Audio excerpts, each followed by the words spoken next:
트레이딩 스토리 시간입니다. 급등주 시장을 다루다 보면 제가 여러분들에게 우리가 수많은 트레이딩을 해왔지 않았습니까?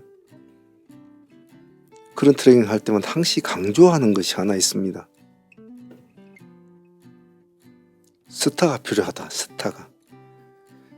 우리는 3%, 5% 뭐 이런 걸 주는 종목보다 항상 스타가 필요하다. 상매매 하시는 분들한테는 제가 항상 말씀드리는 것이 있죠. 상매매는 사막에서 오아시스를 찾아가는 그런 마인드로 해야 된다.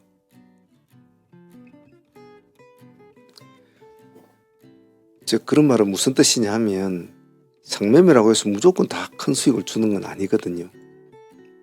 그래서 여기가 오아시스인가 한번 두드려 보면 그 다음날 돼 보면 그렇게 안 가고 그럼 또 길을 떠나야 된단 말이죠. 또 새로운 종목을 매일매일 탐구를 하고 찾으러 나가야 되죠. 그래서 저쪽에 신기루인가 아니면 정말 오아시스인가 또 확인을 하고 또 허상이다 싶으면 또 도망을 나오고 그런 일련의 과정을 꾸준하게 이어가는 것이 상매매의 가장 근간이라고 볼 수가 있습니다. 그러다가 저 오아시스 같은 것을 한 번씩 만나죠.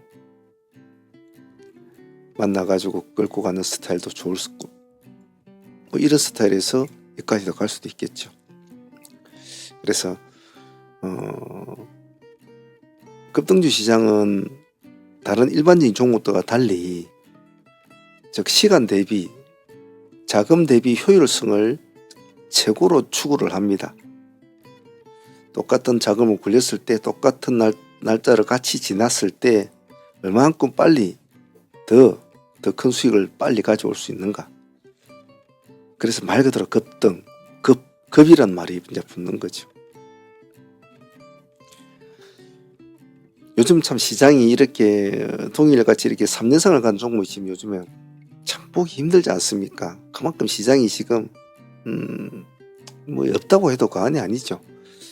이래저래 막 휘둘리기는 휘둘리는데 시장을 탁 끌고 가는 종목이 참 없었답니다. 그 와중에 나타난 것이 그나마 동일이 3년상을 이렇게 가지고 있는데 실제로 뭐 이런 스타일도 사실 우리가 쭉 지나온 급등주 스타일로 볼 때는 그냥 평범한 수준이죠. 평범한 수준에 이렇게 막 흔들리고 이런 스타일 보면 평범한 수준이에요. 우리가 원하는 것은 막 이렇게 점상으로 가는 이런 스타일을 찾아야 되거든요. 근데 어쩌다가 한 번씩 나타나죠. 15% 시대 때는 굉장히 많이 있었습니다만 말입니다. 자, 일단 오늘 진행했던 종목들 한번 또 보면서 이런저런 생각을 좀 해보도록 합시다. 일단 동일 스틸럭스는 지금 상팀도 가지고 있고 상팀도 가지고 있고 그죠? 상팀도 가지고 있고 데이팀도 또 가지고 있습니다. 상팀이 진입해가지고 지금 오늘 이틀 동안 더 보유를 하고 있는데 수익률은 지금 한 70%쯤 나와 있죠. 데이팀들은 어제 진입을 해가지고 다시 상가까지 또 보유를 이제 하게 되니까 지금 한 52% 정도 수익을 안고 있는 셈이죠. 뭐 데이를 해서 보유를 하든 뭐 상으로 상매매를 해서 보유하든 어떤 방식으로는 상관은 없습니다만 중요한 것은 가장 효율적인 종목, 빨리 수익을 낼 수 있는 종목, 그리고 강한 종목의 승부를 걸어야 되기 때문에 우리가 지금 대체적으로 동일에다가 모든 것을 좀 승부를 걸고 있죠. 그러면서 다른 종목을 원투 하면서 챙길 거 챙기고 또 들어갈 건 들어가고 하면서 진행이 되고 있습니다. 물론 동일도 언제까지 가지는 않겠죠. 그러면 또 새로운 선수를 또 갈아타야 되고 아까 말했듯이 상매매 하는 사람들이 오아시스를 찾아가는 마인드로 해야 된다라듯이 똑같이 또 새로운 급등주를 찾아서 또 우리는 계속 또 시장을 두들기고 종목을 두들기고 또 그렇게 해야 되죠. 급등주 시장에 있는 한은 자, 그 일은 평생을 이제 가야 되겠죠. 그래서 자, 일단 동일은 뭐 앞으로 어떻게 흘러가는가 모르겠습니다만, 동일이 이렇게 이제 한번 흐름을 잡아줌으로 해서 그동안은 뭐 사람들이 이제 HJ 중공 같은 이런 스타일을 많이 좋아했지 않습니까? 근데 요즘 좀 힘이 딸리죠. 그러다 보니까 오리엔탈 중공이 한 번씩 올라서서 또 바람을 한번 잡아주고, 오늘은 이제 다른 애들 동방성기라든지 금강공업이라든지 조선선제, 뭐 옛날에 있는 죽은 호래비까지 끌고 오는 이제 그런 시절이 된 거죠. 일성까지, 오늘 또 CP 시스템까지. 그래서 하나의 제가 항상 말씀드리는 게 있잖아요. 시장에 급등 대상 중 하나 나타나면 그것이 미치는 영향이 참 크다고 제가 말씀드리지 않습니까? 시장을 조금 방향을 좀 잡아주는 그런 역할을 많이 합니다. 자, 일단 조선주가 요즘 대세는 됐습니다만은, 그렇다고 뭐 다른 주도 그냥 바보처럼 가만히 있지는 않죠. 오늘 뭐 정시 부양 관련주나 이런 뭐 상상이증권, 미래세증권, 그리고 원익홀딩스 뭐 이런 애들도 좀 올라가고, 뉴로픽 같은 애들도 올라가고 그랬죠. 그래서 우리는 그렇다고 꼭 하나만 보고 있지는 않지 않습니까? 두루두루 보고 있는데, 대신에 조금 압축을 해서 하죠. 요즘에는 일단 동일은 이제 아마 뭐 전기 쪽으로 가겠죠. 어찌된지 한번 흐름 보면서 또 대응을 해보도록 합시다. 일단 뭐 수익은 좋은 수익을 안고 있으니까 부담감은 조금 덜합니다. 봅시다 한번. 오늘 CP 시스템도 나쁘진 않았습니다. CP 시스템도 사실은 이놈도 전일에 상에 들어갈 때는 굉장히 비실비실하게 들어갔잖아요. 얘는 오늘 시장의 흐름을 잘 탄 편이에요. 왜냐하면 다른 조선주 관련주들이 오늘 시장을 어느 정도 장악을 했기 때문에 별로 가고 싶지 않은 스타일이었음에 불구하고도 오늘 나름대로 한번 흐름은 파동은 일으켜줬죠. 좀 덕을 봤다고 해야 되죠. CP 시스템은 이제 상매매로도 우리가 이제 가져왔잖아요. 그래서 오늘 고점이 18% 정도 올라갔는데 그 정도 수익은 나쁘지 않았죠. 상매매 수익은 나쁘지 않았습니다. 근데 재밌기는 오늘 데이가 재밌었잖아요. 우리가 타점을 두 가지 타점을 잡고 움직였는데 2,500과 2,550을 타점을 잡고 이제 움직였습니다. 3%대와 한 5%대 이렇게 잡았죠. 처음에 한번 이 시점에 한번 2,500원, 50원, 여기서도 한 60%, 5에서 한 7% 정도 나왔고, 또 뒤에 또 왔잖아요. 또 내려와서 또 하자, 또 공략합시다. 또 여기서도 또 5, 6%. 마지막 히든 여기였죠. 2,550을 깨고 내려올 때 우리가 하단 트레이드 2,500을 하나 더 잡아 놓았지 않습니까? 깨면 여기서 봐야 된다. 여기가 이제 마지막 세 번째, 한 번, 두 번 가다 먹고 미끄러져서 세 번째 이제 파동이라서 이 시점. 있으면 이제 수익이 좋았죠. 15% 정도 나왔으니까. 그러니까 상매매한 사람보다 올 대회한 사람들의 수익은 더 컸죠. 고생은 좀 했지만은, 신경은 써있지만은, 그 데이티는 오늘 25%였지만, 상매매한 사람들은 뭐 18%밖에 더 먹었습니까? 뭐 15%도 먹으신 분도 있고, 그렇겠죠. 그래서 CP 시스템도 오늘 아주 우리가 계속 집중력을 유지하고 딴 거 쳐다보지 않고 계속 재탕으로 탕을 끓였잖아요. 결국은 파동이 나온단 말이죠. 왜냐하면 다른 조선주를 보기에는 굳이 그런 애들이 아니더라도 이미 그 애들이 다른 애들이 봤을 때는 뭐 예를 들면 일성을 봤다라든지 조선선제를 봤다, 금강공을 봤다, 동방성기를 봤다고 할 때는 이미 붕 떠 있는 상태란 말이에요. 먹을 게 없단 말이에요. 기껏 들어가 봤자 뭐 한 10%, 그 정도밖에 먹지 못한단 말이죠. 10%나 15%. 차라리 그럴 바에는 뿌리에서 잡고 흔드는 이것이 좋다. 적게 먹든 많이 먹든 우리가 요리할 수 있는 자리에서 우리가 가지고 놀아야 되지. 우리가 가지고 놀아야 되지. 남들이 쳐놓은 잔치상에 올라가지고 있으면 깨춤밖에 추지를 않단 말이죠. 보기에는 좋아 보여도 실제로 진입을 해서 먹으려고 하면 이리저리 시달리다 보면 많이 먹지를 못해요. 그래서 제가 될 수 있으면 추격 매수보다는 뿌리를 잡으려고 자꾸 노력을 해라 하는 드리는 말씀이 그런 이유이기도 합니다. 즉 10%를 먹더라도 야물딱지게, 이렇게 15%를 먹더라도 야물딱지게, 이런 것이 좋다는 거예요. 내가 내 기준과 내 트랙에서 가지고 놀아야 되지, 나의 가두리 안에서 놀아야지 남들이 풀어놓은 가두리에서 뛰어들다가는 그냥 보내주는 게 낫지 다치는 경우가 많다. 오늘 CP 시스템은 우리 가두리 안에서 우리가 가지고 요리를 해가지고 우리가 수익을 가져온 거란 말이에요. 이렇게 하는 트레이딩이 안정되단 말이에요. 조금만 신경만 써주면 되는 거거든요. 그래서 뿌리를 노려라. 남들이 쳐놓은 가두리에 쉽게 뛰들지 마라. 아주 특별한 경우 아닙니다. 그런 점 잘 기억하도록 합니다. CP 시스템 상매매 하시는 분들은 18%, 대위 하시는 분들은 25%, 나쁘지 않습니다.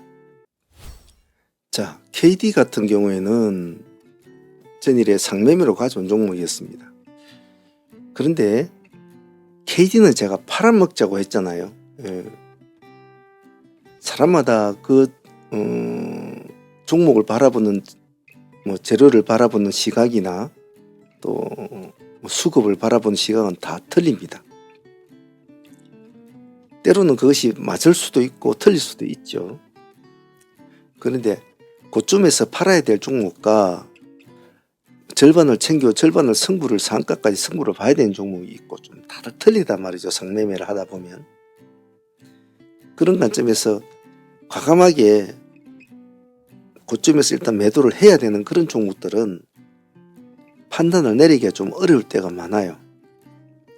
하지만 오늘 KD가 가지고 있는 건설주 재료는 그렇게 그 다음을 이어가기에는 조금 무리수가 있는 재료고, 다른 종목들도 어제도 따라오다가 다 죽어버렸잖아요. 그래서 KD는 제가 25% 구간에서 우리가 챙기자라고 제가 미리 말씀을 드렸지 않았습니까? 물론 오늘 29%까지 상가까지는 못 가더라도 29%까지 올라갔습니다만은 챙기자. 그래 놓고 아쉬우면 또 상가 들어갈 때 또 보면 된다. 근데 결국 똑같이 들어가지는 못했죠. 계속 가지고 있었다면 신경만 엄청 쓰였을 그런 스타일이죠. 그래서 상매매 하시는 분들은 내가 이 종목을 보유를 할 것인가, 절반을 가져갈 것인가, 아니면 올 승부를 볼 것인가, 그쯤에서 매도할 것인가, 아니면 중간에 팔아먹고 절반을 끌고 가면서 연상을 노릴 것인가, 아니면 그쯤에서 매도하고 다시 상에 붙을 때 들어갈 때 다시 할 것인가, 이런 것을 종목이 진행되기 전에 일단 방향을 잡아주면 그때부터 그것을 고민을 해야 된다고요. 땡 해가지고 그냥 이대로 쭉 미끄러지면 끝이죠. 잘라버리고 말아야 되니까. 근데 치켜 세웠다 하면 그때부터는 그런 점을 고민해야 된다는 거예요. 무작정 막 10% 모아야지 15% 이런 생각을 먼저 하려고 하지 말고, 이 종목이 어디까지 자기의 호흡을 이어나갈 수 있을 것인가, 그리고 지금 얘가 올라가는 시간이 얼마 때인가, 시간대가 언젠가, 그런 것을 세세하게 보고 다른 종목들, 경쟁상대 종목들은 지금 어떻게 움직이고 있는가, 이런 것을 빨리 봐야 돼요. 그래야 내 종목에 대한 결정을 어느 정도는 굳힐 수가 있단 말이에요. 딴 놈도 별거 없네. 그러면 딴 놈도 센데 절반은 팔자. 또 딴 놈들은 오늘 너무 강한데 잘라먹자. 이런 식으로 시장을 두루두루 봐야 돼요. 왜 상매매가 상한가 매매가 트레이딩에 꽂히냐면, 상한가 매매는요 그 하나의 트레이딩만 하는 건 아니에요. 모든 트레이딩을 다 잘할 줄 알아야 돼요. 모든 트레이딩 데이도 잘해야 되고, 스윙도 잘해야 되고, 스키핑 같은 그런 스타일도 잘해야 되고, 다 잘해야 돼요. 그래서 상매매가 여러분들 그 상가 진입할 때 상따가 상매매인지한테 그건 아니에요. 상따는 상매매에 입문하는 기본이에요. 물론 그 기본조차 잘 안 되시는 분 같고, 그 기본조차 자기 몸에 붙이기까지는 상당한 시간이 걸리죠. 하여튼 상매매를 잘하려면 대의도 잘해야 되고 스윙도 잘해야 되고 뭐 두루두루 다른 트레이딩에 대해서도 어느 정도 박학해야 돼요. 그래서 상매매가 어렵다는 겁니다. 그냥 빨간 부분 비치면 뛰어 들어가서 막 죽네 사네 하는 그거는 얼마 가지 못해요. 스스로가 떨어져 나가버리죠. 그래서 상매매 한 길로 가는 사람이 그렇게 많지가 않습니다. 한 길로 가는 사람이. 그러한 것을 다 이기고 자, 상매매 한 사람들은 그런 걸 잘 기억하고 꾸준하게 수련을 하기 바랍니다. KD 오늘 25% 감산 수익이었습니다. 자, 오늘 상장은 그 합병 상장 종목 OR한 종목이죠. 이름도 좀 특이하기도 한데 보통 이런 스타일은 보통 두 가지 형태로 나타나죠. 아침에 땡해서 바로 그대로 막 치켜 세우면서 바로 가는 경우, 또 하나는 깊은 눌림을 주고 반등세가 일어나면서 급등을 하는 경우, 이런 경우가 많죠. 보통 땡해서 바로 올라가는 경우는 사실 그렇게 많지는 않죠. 왜냐하면 합병 상장에서 이렇게 하면 기관들이 막 팔아쌌죠. 이렇게 보면 기관들이 오늘 28만 주나 팔았네요. 그렇기 때문에 보통 이 두 번째 케이스가 보통 많습니다. 그래도 아침에 이제 시가에서도 한번 봐줘야 돼요. 시가에서는 사람이 일어날 수가 없단 말이에요. 그래도 한번 시가에서 땡 해야죠. 탁 치켜 올려가지고 죽을 때 죽더라도 한번 탁 치켜 올릴 때는 수익을 먹어야 되니까 항상 시가는 봐줘야 되죠. 근데 땡 했는데 바로 쭉 내리면 그냥 가만히 있어야 되는 거죠. 오늘 오화는 우리가 밀리면 기다려라, 타점을 기다려야, 결국은 우리가 14,500원과 15,000원 이렇게 두 가지 트랙을 잡고 우리가 승부를 이제 뛰었지 않습니까? 15,000원이 여기가 17%인가 14,500원이 20%대입니다. 20%대가 17%대인가 아마 이렇게 이제 잡았죠. 첫 번째는 이제 15,000원 기준가로 에서 살짝 밀렸다가 회복하면서 한 6, 7%? 5에서 한 7% 정도 수익을 줬어요. 그거 또 하락을 하잖아요. 또 우리는 하나의 트랙을 더 짜놓은 게 있잖아요. 그죠? 20%대. 14,700원인가 14,800원 딱 20%를 딱 찍어주고 또 상승을 합니다. 이래가지고 여기서 10%대까지 상승, 10%대 마지막 호가까지. 그럼 20%대에서 10%까지 가면 수치상으로는 10%지만 음봉에서 올라가면 수익이 더 많이 붙어요. 10한 2, 3%도 돼요. 양봉에서 양봉으로 올라가면 한 1%다, 1.5%나 이렇게 까지지만 음봉에서 음봉으로 쭉 치고 올라가면 더 붙죠. 한 2% 정도. 수치상은 10%지만 12, 3% 정도 여기서 수익이 나왔고 여기도 한 5% 나왔으니까 뭐 5, 6% 나왔으니까 못 먹어도 15% 정도 먹는 그런 구조였습니다. 그래서 우화를 제가 오늘 말씀드리면서 말씀드린 게 있는데, 얘가 뭐 좋아서 하는 건 아니다. 단지 이런 기술적인 흐름을 그냥 놓치지 말고 기술적인 흐름으로 봐야 된다. 그래서 보는 거다. 어차피 얘가 뭐 별로 재료도 없고 뭐 그렇게 뭐 이것저것 따질 만한 종목이 아니라는 건 누구나 다 아는 사실이다. 근데 이렇게 하락을 한다고 그냥을 보내준다? 최선의 트레이딩은 최선의 틈새를 찾아서 최선의 효율적인 매매를 해야 된단 말이죠. 자, 오화도 오늘 그냥 보내지 않았기에 15% 정도 수익 이상은 충분히 나왔다고 봅니다. 다들 잘하셨다고 봐요. 오늘 LNC 바이오는 뭐 큰 수익은 나오지는 않았습니다만 우리가 원하는 그림을 그려주지는 못했어요. 그려주지는 못했는데 그래도 오늘 진입 타점을 우리가 잘 눌림을 참 잘 잡았죠. 요 5만원 기준가로 딱 잡았으니까 여기 딱 5만원 기준가로 딱 쳐주고 이제 올라간 스타일인데 수익률은 좀 아쉬웠죠. 7, 8% 정도 나왔는데 조금 한 10% 이상만 넘어가 줬어도 좀 좋지 않았겠나. 그런 마음이 있었는데 전고점을 역시 이기지 못하는 것은 좀 아쉬웠어요. 그래도 밥값은 감사했다고 봐요. 뮤톤도 오늘 조금 움직임이 있길래 조금 보았는데 역시 큰 힘을 내주지 못했네요. 그냥 밥값 정도 5, 6% 먹는 걸로 마무리가 된 것 같습니다. 자, 이렇게 해서 오늘 뭐 오전 2시간 매매는 마무리된 것 같아요. 그다음에 동일이 똑똑한 놈 한 놈만 잡고 있으니까 잘 해결을 해주고 있죠, 이놈이. 수익을 주고 있는 놈이 있으니까 다른 종목을 해도 그렇게 마음이 바쁘지가 않잖아요. 그래서 이렇게 급등 대장을 잡고 있으면 마음이 편해요. 일단 뭐 동일 보유하고 가고, 그리고 셀로메드 아침에 좀 들어갔을 때 보자. 나쁘지 않았고, 일단 보유 종목은 이렇게 두 종목을 가져가는 것 같습니다. 또 내일 어떤 식으로 시장이 될지 모르겠습니다만은 또 그때 상황에 맞춰서 또 시장의 흐름에 따라서 파도의 흐름에 따라서 같이 춤을 춰보도록 합시다. 자, 오늘 다들 고생들 하셨고요. 내일도 파이팅 바라겠습니다.